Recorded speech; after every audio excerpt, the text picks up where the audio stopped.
Hello S1, and this is your next English lesson on the private reading project and the investigative approach. Just as a reminder then of our plan, last week we looked at skimming and scanning and organising information. Last lesson we looked at flow diagrams, timelines and comic strips, and today we're focusing on labelled diagrams and maps.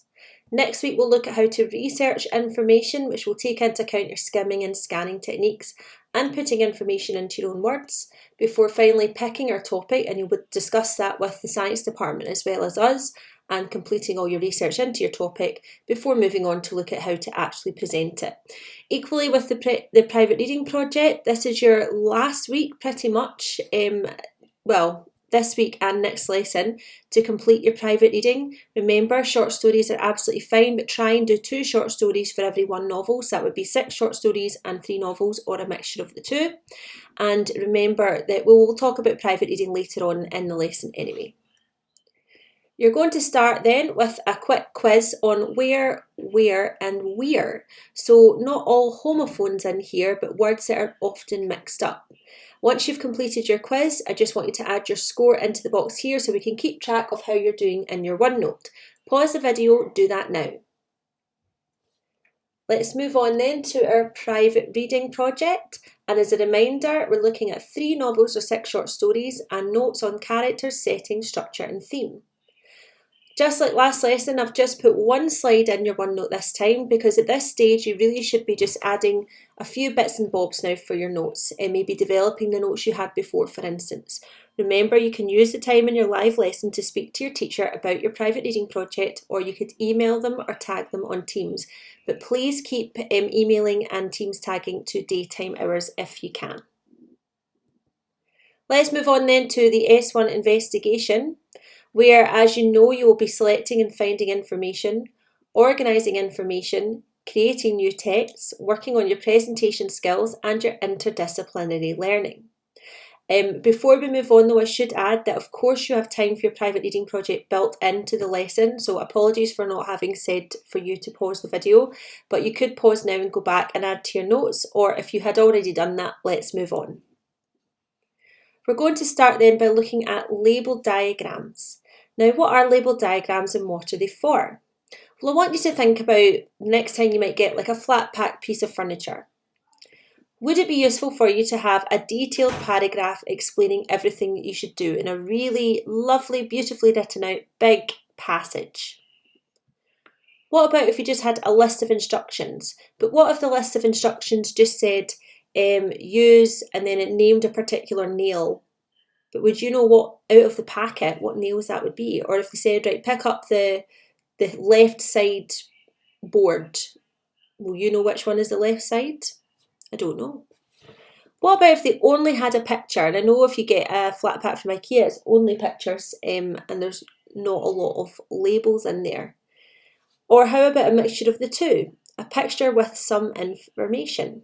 Well, that's what a labelled diagram is. It's a picture with key information on it, and many people find labelled diagrams really useful in understanding an object, a product, or even sometimes something with instructions in order to help them follow them in a more sort of straightforward way. So let's look at these as an example. First of all, let's look at a description of the Bertha Park uniform. So imagine you're starting school for the first time and you've been given a description of the Bertha Park uniform. Bertha Park uniform consists of a white shirt, a purple tartan tie, black trousers and black shoes. It also has a purple blazer. The white shirt should be buttoned up to the top and tucked in, and the tie should also be at the collar. That's not too big a passage. However, I think you might agree that it would be much easier if they had a picture like this. Excuse my terrible artwork.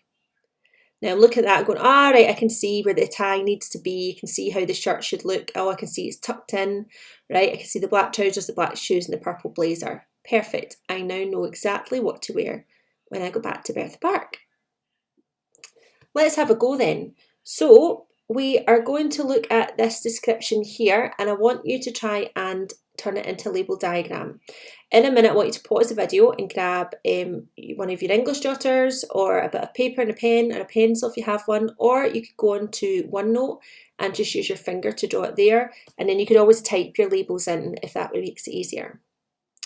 I looked up and I couldn't believe my eyes. It was the shape of an upside down saucer, like the ones you see with cups of tea in them in some television shows, but upside down.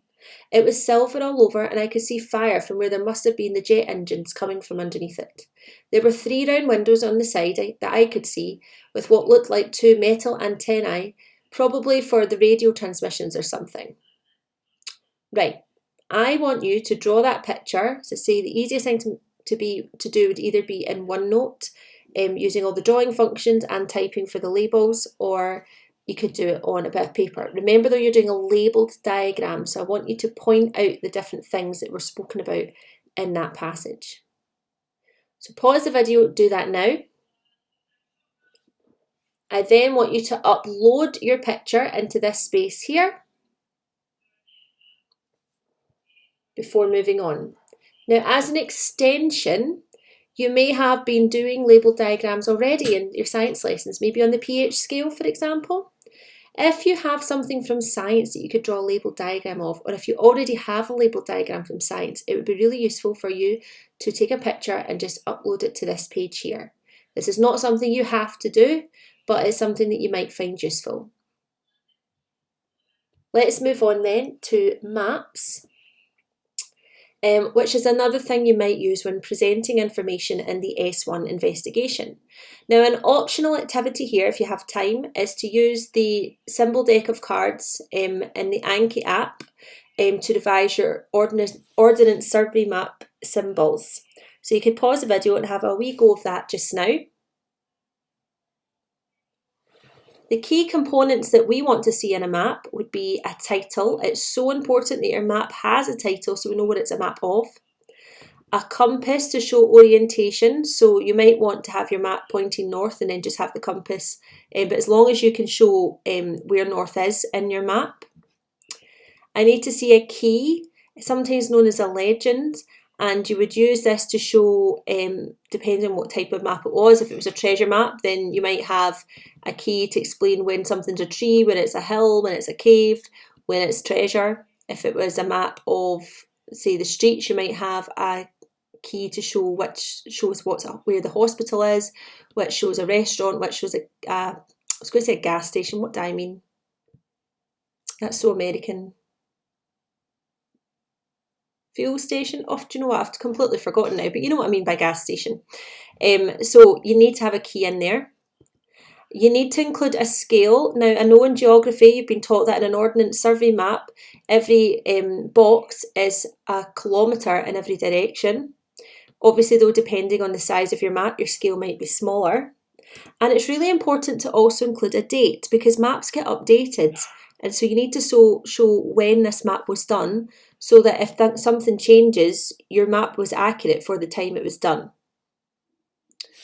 What we're going to do then for a task is we're going to draw our own maps. Now, I'm going to give you some options. You could draw a map of a room in your house, your kitchen maybe.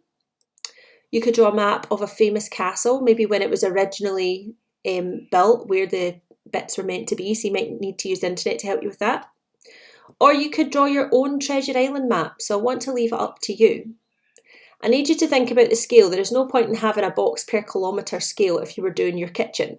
Very few kitchens are more than a kilometre long, okay?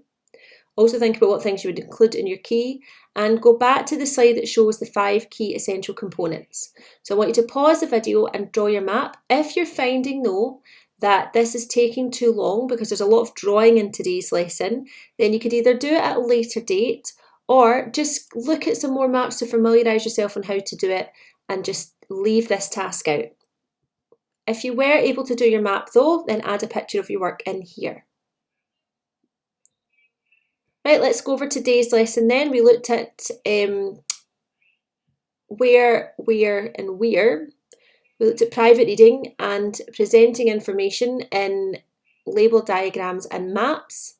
And I want you to continue reading your novels and short stories. You are finishing that next week, and keep adding to your notes pages. Well done, folks.